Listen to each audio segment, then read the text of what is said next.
Thank you very much, Mr. Chairman, and good morning and welcome. I would like to thank the ESGAR for this opportunity. We will discuss imaging of inflammation of the bile ducts. And during this 20-minute talk, I will cover the inflammation occurring in the gallbladder and the inflammation occurring in the bile ducts. Let's start with one of the most frequent form of inflammation of the biliary tree, which is represented by acute cholecystitis. Acute cholecystitis occurs in patients, between 90 and 95% of the cases occurs in patients with stones, with gallbladder stones. As a matter of fact, it has been calculated that 1/3 of patients that have gallstones may undergo during their life to acute cholecystitis, which is the pathophysiology that is responsible for this inflammation of the wall of the gallbladder. Well, first of all, it is as said, 90–95% of the cases there is a stone that is impacted in the gallbladder neck. And these cause an outlet obstruction of the bile, a chronic obstruction of the bile sometimes, and with overdistension and with intraluminal pressure. And this intraluminal pressure is responsible for venous congestion. And this venous congestion, according to this venous congestion, we have the bile salts that are damaged, the mucosa of the gallbladder. And if this process persists, there might be ischemia. What is the clinical presentation? The clinical presentation is patient coming sometimes in the OR, in the emergency room, with right upper quadrant pain and tenderness. So please pay attention, because you have to, if you push with the probe and the patient experiences pain, this is one sign that you have to pay attention to. However, the presentation may be difficult. So patient may present with nausea, chills, malaise, blotting, that means overdistension of the bowel, and belching, that means eructation. So maybe not all the time the presentation is typical, as often happens in medical practice. And when we do, so therefore the clinicians rely on us to perform the diagnosis. And what we do, the first line examination, at least here in Europe, it's represented by sonography. And what do you have to look for sonography? First of all, presence of stone. Look for the stone, because 90–95% of the cases, they have a stone. The patient has a stone first. Second, what you have to pay attention to is the so-called sonographic Murphy sign. That means when you push with the probe on the gallbladder fossa, the patient experiences pain. These two signs are very important. These are called primary signs, but are also secondary signs that are represented by wall thickening, more than 3 millimeters, overdistended gallbladder, and pericholecystic fluid. These three are called secondary signs, and these are primary signs, as you may see here in this thickened wall and the stone and hyperechoic content of the gallbladder lumen. The wall thickening, it's indicative, but it's non-specific for acute cholecystitis, and when occurs in the setting of acute cholecystitis, it's due to edema, as you might see in this MR imaging, in which we see this hyper-intense line within the gallbladder wall. This is due to edema. But this thickening may also be due to hemorrhage, as you may see in this patient, in this T1 weighted image, in which we have this hyper-intense line represented by the gallbladder, and is all due to hemorrhage.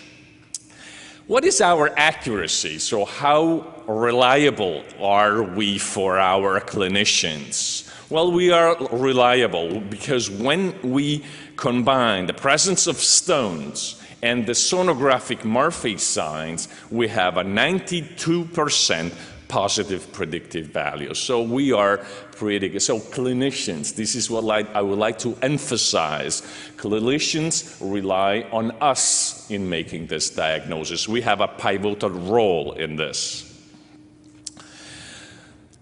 This is I would call it a simple case, but there are other cases that I would like you to pay attention to. When you see this hyperechoic images within the gallbladder wall adjacent to the non-dependent wall, and you see this comet-like, this ring-like or a comet-like artifact. This is what you have to pay attention to. This is what you have to look while you do your sonographic examination. And if you see it, you might suspect gas, or eventually the differential diagnosis is stones. But if you see it, you have to pay careful attention to this and perform eventually a CT. Because CT is very reliable in differentiating gas from stones.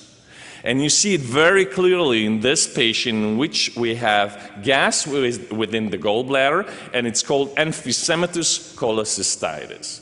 Gas, it's due to the presence of gas-producing bacteria. And this is what you have to pay careful attention to. And also the position of the gas you have to look when you do CT. Because if it is endoluminal, in the majority of cases, is expression of this inflammation. But you want to pay attention whether the gas is within the wall. Because if you see it within the wall, most likely this is expression of ischemia and necrosis. So both of these conditions are medical emergencies. And when you see it within the wall, it's called gangrenous cholecystitis. But I would like to emphasize here for you that when we see gas within the wall, it's quote-unquote easy to suggest a gangrenous cholecystitis. But another sign that I will less frequently observed is this presence of these membranes within the wall of this over-distended gallbladder. These membranes are also sign of an emergency. So please write it in your report and call the surgeon in this case. When ischemia occurs, when the gallbladder outlet obstruction continues, we may have ischemia in the wall.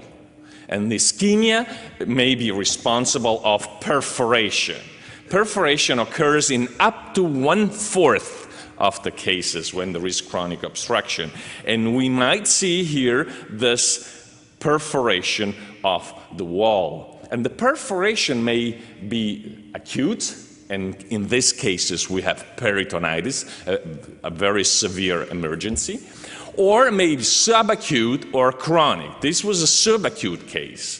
But I would like to show you when it's a chronic perforation. Let me show you this case. This is a chronic perforation in which we have, this is the duodenal lumen, and this is the gallbladder.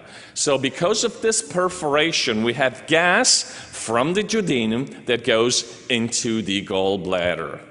And this, when you see this perforation, look also at the small bowel, because this is what you may encounter.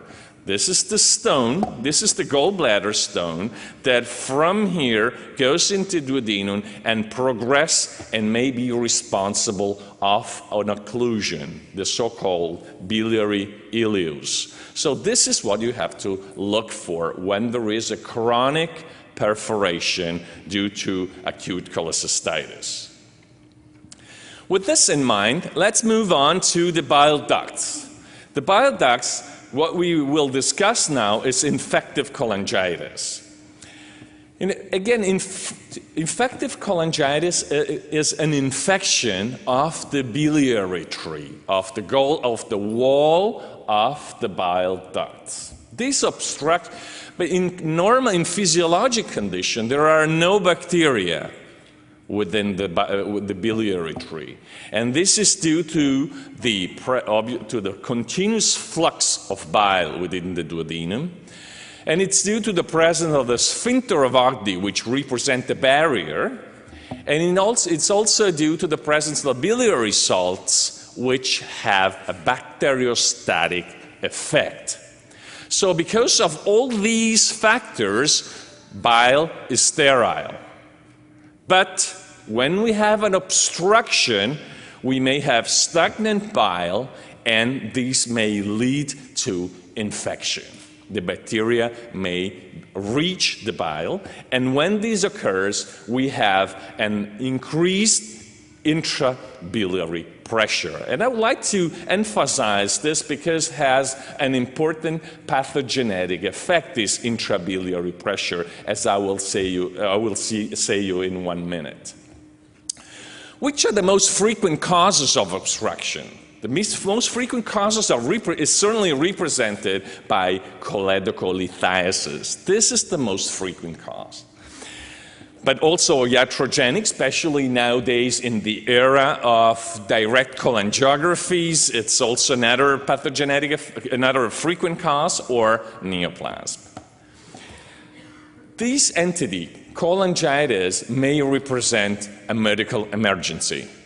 And this is underlined by these numbers. Up to 65% of these patients may die of cholangitis. So we have to pay attention, careful attention. And the severity and the mortality, it's correlated with the intrabiliary pressure, as I mentioned to you earlier. Which is the presentation? How these patients present?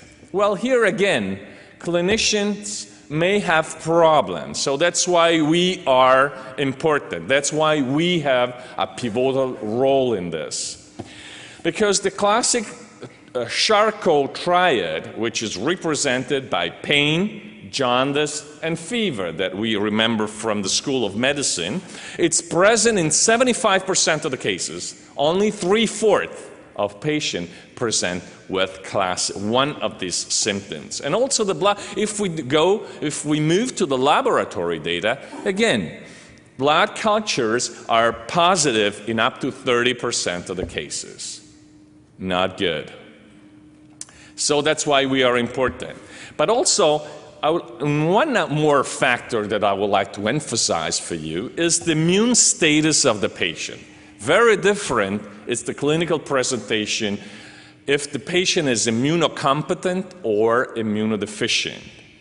If it is immunocompetent, the most frequent cause of infection are bacteria in Western country, and parasites are also very frequent in Asian countries. Whereas in the immunocompromised patient, we have to shift toward viral infection. Let me show you let's start from the pathology, because we image the pathology, and we have in the early phases, we have a non-suppurative phase in which we have just a periductal infiltration. And if we think this in mind, this pathologic sign in mind, we can understand why the diagnostic imaging signs are represented by 1, thickening of the walls. This is what you have to look for: thickening of the walls and enhancement of the wall, as you see here. Because these are 2 signs due to the presence of this periductal or infiltration. And when the obstruction continues, other signs or more severe cases, this is something that you should look for in your images, is this parenchymal changes. So look also at the parenchyma, because you may see this venous congestion here. And this is also a sign of minimal extension of the infective process to the liver. So more severe, more advanced case. But if there is no treatment, what might happen is that around the biles we might find some infection that goes, also some little small abscesses. And this is what we can see also in images. You see these small periductal abscesses that are typically located nearby the portal triad. This indicates, again, a more advanced disease, and another indirect sign of this parenchymal involvement is this patchy enhancement of the liver, of the liver parenchyma. And this is due to the fact that we have a small occlusion of the small portal veins, portal branches, with hypervascularity of the hypertrophy of the arterial vessels. And this is why we have this patchy infiltrate. They may be also wedge-shaped or peribiliary. But please remember that hypervascularity around the biliary tree indicates involvement of the portal triad and also a little more advanced process. And in more advanced cases, we might have a liver abscess, in which we have, like in this patient, in which this is the sonography, and this is the CT, in which we see gas within the intrahepatic bile ducts, and we see abscesses here, this hypodense lesion, hypoechoic lesion with hyperechoic material. The infection, the cholangitis may not be only infective, but may be also due to sclerosing cholangitis. Here, there is no infection, but as I will show you, the pathology is similar and the diagnostic imaging is similar. And so that's why we have to correlate this sign with the clinical presentation and with the laboratory data. What is primary sclerosing cholangitis? Is a disease that is responsible of chronic, progressive, this is important from the clinical point of view, progressive cholestasis. It occurs in more than 60% in patients with ulcerative colitis. As a matter of fact, has been postulated an autoimmune process behind primary sclerosing cholangitis, and we'll come back on this point later. From the clinical point of view, 50% of these patients are asymptomatic. So that's why you understand why we are important, because this patient, they no symptoms, or when they present symptoms, these are represented by pruritus, fatigue, right upper quadrant pain, jaundice, and cholangitis. And again, if you do the laboratory data, here we can find something, because the cholestasis produces an increase of the alkaline phosphatase. And also the clinicians, when they suspect this entity, what they do is they look for autoantibodies. And this also gives us a hint for the diagnosis. We have a male predominance, and from the pathologic point of view, we have a classification in which we have some forms which are periportal, and then portal, periportal, and then we have more advanced disease when we have this all around the biliary duct, and then the last phase is the biliary cirrhosis.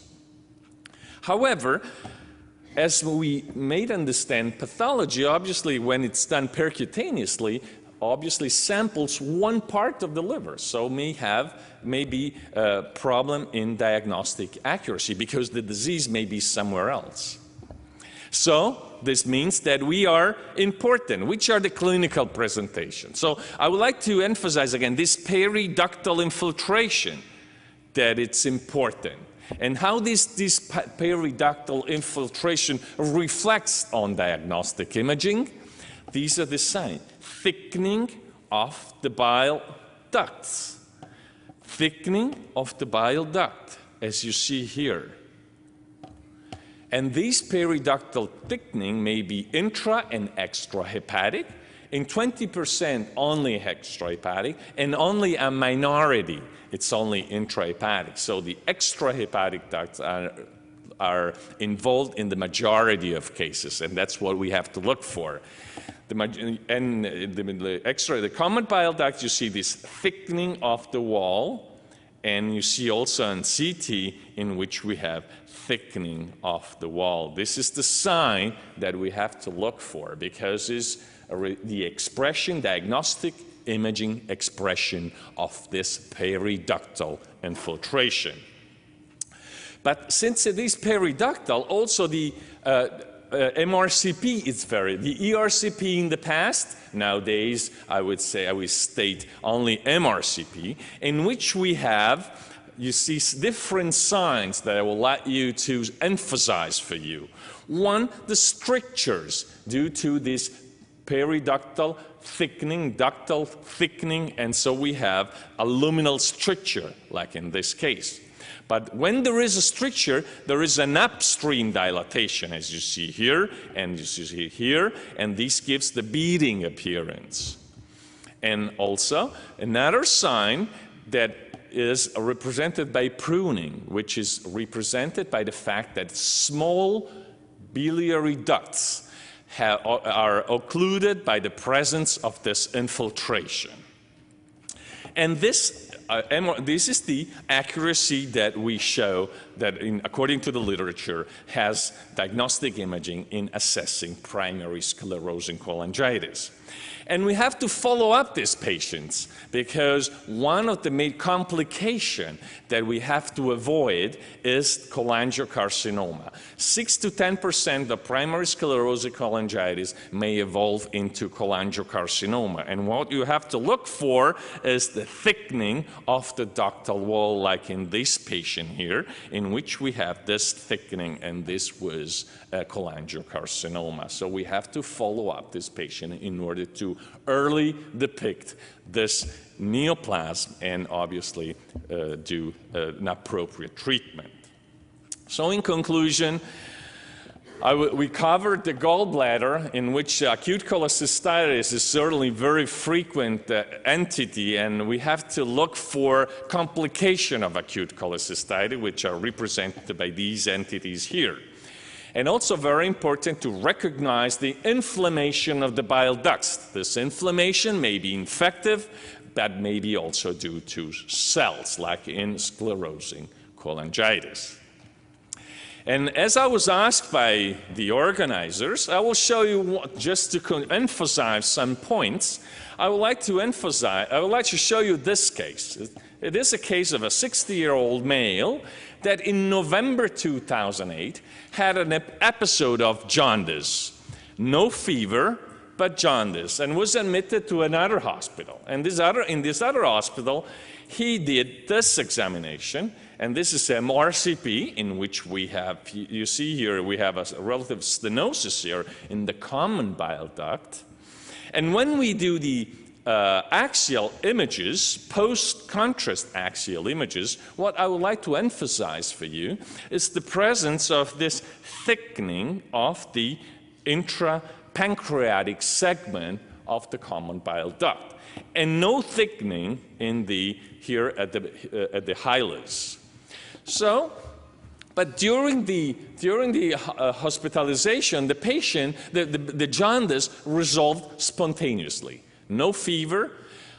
I forgot to tell you, sonography that I'm not showing you, no stones, no fever, and apparently resolved spontaneously. In March 2009, what happened is, again, jaundice. 20 milligrams of bilirubin, amylase, normal, change in the liver function test, as you see here, and slight increase of CA19-9. But if there is an increase of bilirubin, this is not significant. And what do we see here? You see thickening of the wall of the bile ducts that was not present before. I did show you the case here. Here was normal, now we have thickening. And we have also different, you see also the biliary duct. It's less bile is due to this thickening of the wall. No fever, no stones, and very rapid progression. So also neoplasm was not an option. So rapid, in 6 months already, this cholangiocarcinoma, difficult. What gave us the hint for the diagnosis was this image here on the pancreas. You see enlarged pancreas, loss of the lobules of the pancreas, and this was an IgG4 related sclerosing disease. In other words, a broad family encompasses autoimmune cholangitis and autoimmune pancreatitis.